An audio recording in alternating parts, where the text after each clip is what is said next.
On April 22, 2014, Elon Musk came to China for the first time. At Tesla China headquarters in Beijing, he delivered keys to first batch of 8 Model S owners in China. One of the owners was Lei Jun, who later would become the founder of Li Auto, one of the representatives of the so-called new forces in the China domestic car market. Another owner was the protagonist of today's video, Lei Jun, the founder of Xiaomi. No one at the time would have thought that 10 years later, in 2024, Lei Jun and Xiaomi would launch their first car. From the time Lei Jun officially announced the plan of making cars on March 30, 2021, to the launch of the Xiaomi Car on April 3, 2024, the promise had been delivered. 3 years of hard working finally ended up with fruition. Hey friends, I'm Bing. I've done 3 videos talking about Xiaomi already.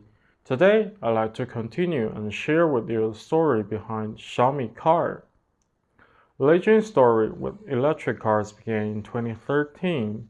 That year, Lei Jun flew to the United States twice to attend the GMIC conference held in Silicon Valley. He also visited Elon Musk, who was already a rising star in Silicon Valley at the time. This was how the photo that every Xiaomi fan knows now got taken. Lei Jun visited Musk and test drove a Tesla. In Lei's own blog, he wrote an article titled, "Elon Musk is a cool guy." Lei also wrote that the most important thing about Tesla was that it utilized intelligent system. What Tesla needed was only a huge screen in the center console, from which the sunroof, air conditioning, multimedia, navigation, and other functions could be controlled easily.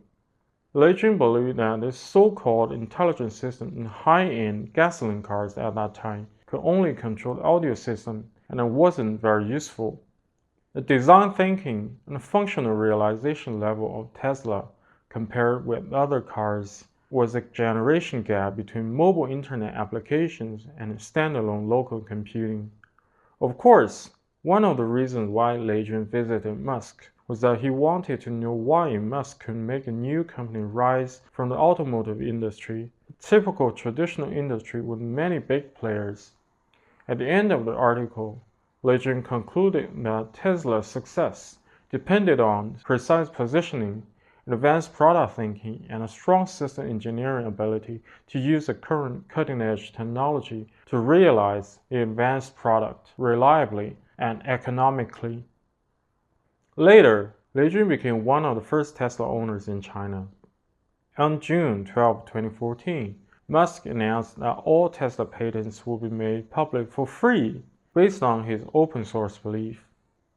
Coincidentally, since then, new domestic companies in China have been established one after another, announcing that they would start making cars.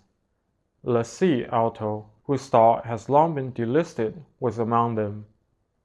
With the guidance of China's domestic new energy vehicle policy at that time, some new brands have fought all the way to try to gain a piece of pie in the electric vehicle market. At that time, Lei Jun has sold Xiaomi smartphones all over the world, and the company's stock market valuation had skyrocketed. Of course, Lei Jun was also paying attention to the automotive field. As early as November 2014, he participated in early investment of Nio Auto. Later, Lei Jun founded Shunwei Capital and invested in Xiaopeng Automotive. It's obvious that Lei Jun mastered lots of industry knowledge and information through investing in Nio and Xiaopeng. It can be said that Lei's one foot has already stepped into the automotive industry. During this period, the topic of car manufacturing occasionally appeared in Xiaomi's executive meetings. There were also groundless rumors in external environment. However, within Xiaomi, this topic only occurred during executive chats, not in formal meetings.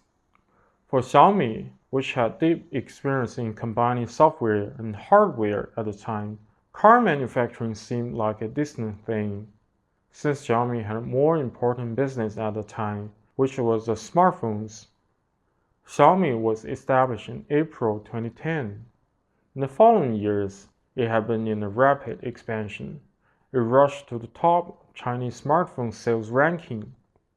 When everyone thought that Xiaomi would continue to maintain this momentum and have the opportunity to surpass Apple's market share in the future, Xiaomi faced a life and death situation in 2016.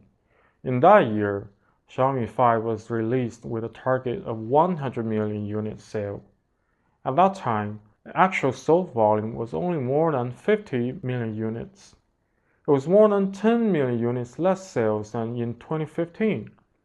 Xiaomi's mobile phone market share dropped drastically from 14.9% to 8.9%. At that time, the industry generally believed that Xiaomi might have met the end of its luck. As a company that relied heavily on supply chain, once the sales of mobile phones declined, the supply chain would lose confidence in the company. The result would be a downward spiral leading to a dead end.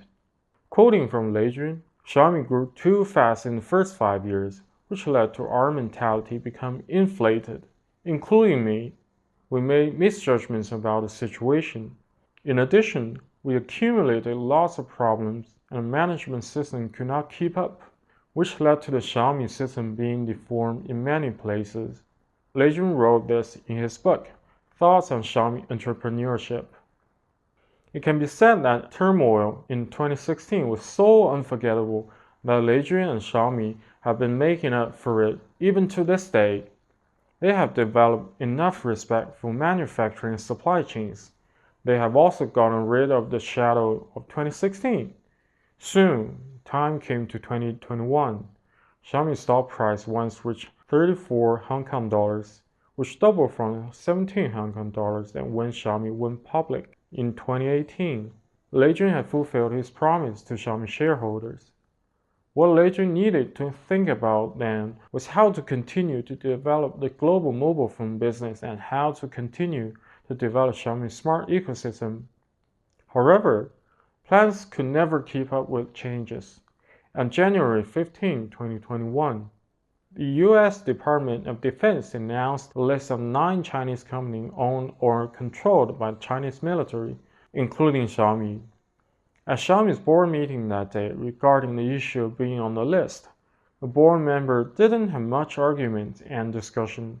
Instead, the topic of car manufacturing was brought onto the meeting table. The serious question of whether Xiaomi could build cars was once again placed in front of Lei Jun. This time on emerging domestic car brands. Where will Xiaomi go? In the 75 days that followed, Lei Jun and his team went through 85 visits and communication with more than 200 senior automotive professionals, 4 internal management discussions, and 2 board meetings. Lei Jun finally concluded that smart electric vehicles are the integration of automotive industry and consumer electronics. If Xiaomi doesn't build cars and miss the entire era of opportunity, Lei Jun officially announced at a spring press conference that Xiaomi will build cars, betting all his reputation and personal achievements on it, fighting for Xiaomi Auto. He planned to invest $10 billion in 10 years. The first phase of investment was 10 billion RMB yuan. At that time, Xiaomi had 108 billion RMB yuan in cash on its balance sheet. On April 1st, a photo of Lei Jun, Wang Chuanfu, He Xiaopeng, Li Xiang, and Lin Bing spread on the internet. Lei Jun was standing in the center. When Nio, Xiaopeng, and Li Auto gradually gained each a piece of pie in the automotive industry, will Xiaomi's entry be like what Lei had thought after he met Elon Musk for the first time 8 years ago? Could Xiaomi stand firmly in the automotive industry among industry giants? The transition from gasoline combustion to electrification and intelligence was too close to the start and too far from the end. Xiaomi's entry into the industry was neither too early nor too late. Lei Jun himself led the team to build cars this time. This will also be the last time in his life. This will be a major startup. Where will Xiaomi Auto go in the future? Bless Lei Jun and Xiaomi. Mi Fans Festival was held on April 6 this year, from March 30, 2021, when Xiaomi announced the news of making cars, to April 3rd, 2024, the day on which Xiaomi Car had its official debut. I think this is the best gift Lei Jun has brought to all Xiaomi fans. 小米正式进军智能电动汽车行业，这将是我人生中最后一次重大的创业项目。我愿意押上我人生所有积累的战绩和声誉，为小米汽车而战。我说我们不需要做这么一堆的产品，我们能不能先聚焦做好一款产品？我不想要一款普通的平庸的车。我们要一辆可以媲美保时捷、媲美特斯拉的 Dream Car。 And that's a brief review on Xiaomi's first attempt into the auto industry. Thank you for watching. I hope you like this video. Please like, share, and subscribe to my channel if you haven't. Don't forget to turn on the notification bell. And if you got more time, why not stay and check out other videos in my channel? See you in the next one. Bye.